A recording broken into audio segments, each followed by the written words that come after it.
গল টেস্টে ব্যাটিংয়ে নেমে শ্রীলঙ্কার বিপক্ষে প্রথম বলেই স্পর্শ করেন কাঙ্ক্ষিত মাইলফলক। সাদা পোশাকে ৯,৯৯৯ রানে আটকে ছিলেন প্রায় ৪ সপ্তাহ।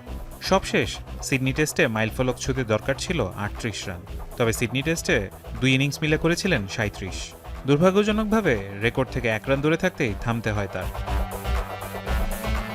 দেশের মাটিতে ১০,০০০ রানের উদযাপন না হলেও গলে শ্রীলঙ্কার বিপক্ষে ২ ম্যাচ সিরিজের প্রথম টেস্টে এই কীর্তি গড়েন অজি তারকা স্মিথ।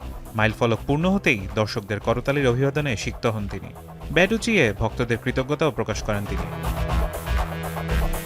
অধিনায়ক হিসেবেই ১০,০০০ রানের মাইলফলক উদযাপন করতে পারলেন স্মিথ।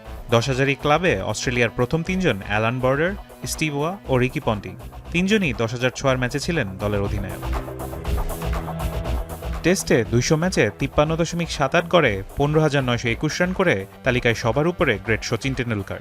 ১৬৮ ম্যাচে ৫১.৮৫ করে ১৩,৩৭৮ রান করে তালিকার ২-এ রিকি পন্টিং। ১৬৬ ম্যাচে ৫৫.৩৭ গড়ে ১৩,২৮৯ রান করে ৩ নম্বরে আছেন জ্যাক ক্যালিস। ৫২.৩১ গড়ে ১৬৪ ম্যাচে ১৩,২৮৮ রান করে ৪-এ আছেন ভারতীয় রাহুল দ্রাবিড়। ১৫২ ম্যাচে ৫০.৮৭ করে ১২,৯৭২ রান করে তালিকার ৫-এ জো রুট। এই তালিকায় আরও আছেন Alastair Cook, Kumar Sangakkara, Brian Lara, Shivnarine Chanderpaul, Jayawardene, Allan Border, Steve Waugh, Gavaskar ও ইউনুস খানরা। বর্তমানে খেলা ক্রিকেটারদের মাঝে এই তালিকায় আছেন ফ্যাব পরের ২ কীর্তিমান জো রুট ও স্টিভেন স্মিথ। ৩৫ বছর বয়সী এই অজি তারকা ৫৫ করে করেছেন ১০,০০০-এর বেশি রান। ইতিহাসে পঞ্চম দ্রুততম ব্যাটার হিসেবে এই কীর্তি গড়লেন তিনি। ফারহান ইহসান, এখন।